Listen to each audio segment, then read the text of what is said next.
mchezo wa klabu bingwa barani Afrika kati ya wenyeji mnyama Simba, Simba Sports Club kutoka Tanzania wakiwakaribisha Esperance de Tunis umetamatika kwa sare ya bao 2-2. Sasa naweza nikasema Simba wamezipoteza alama 3 kwa kujitakia wao wenyewe.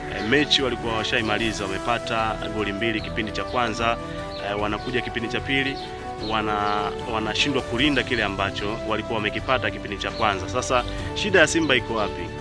Shida ya Simba kwa ujumla, hata aje Mourinho hapa wamekuwa na taratibu ya kufukuza makocha.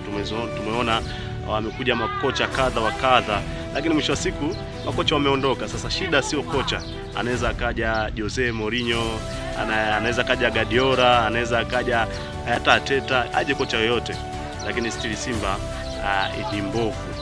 Nasema Simba ni mbovu kivipi? Wachezaji hamna.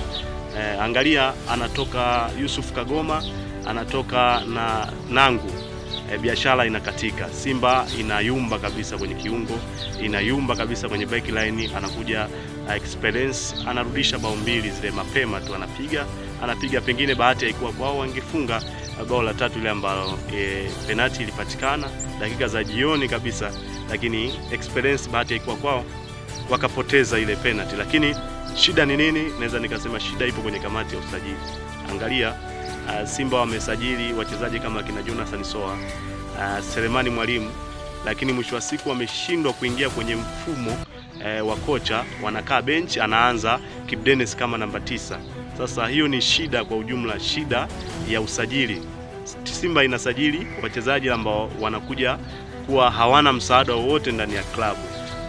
Tumeshuhudia wachezaji wakisajiliwa, lakini mwisho wa siku wanashindwa kudeliver kile ambacho timu inahitaji. Tunaweza tukasema Simba ni kubwa kuliko wachezaji ambao wako pale Simba.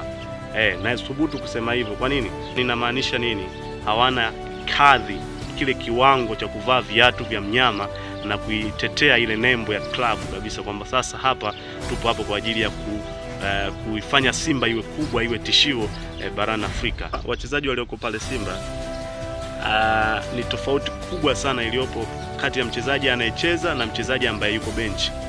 Yaani substitution moja au mbili zinaweza zikabadilisha kabisa game plan ya mchezo na mwisho wa siku akapoteza mchezo. Kwa hiyo Simba wajitafakari, kamati nzima ya uongozi wa hususan usajili ambayo inahusishana na usajili, waachane na kusajili makocha.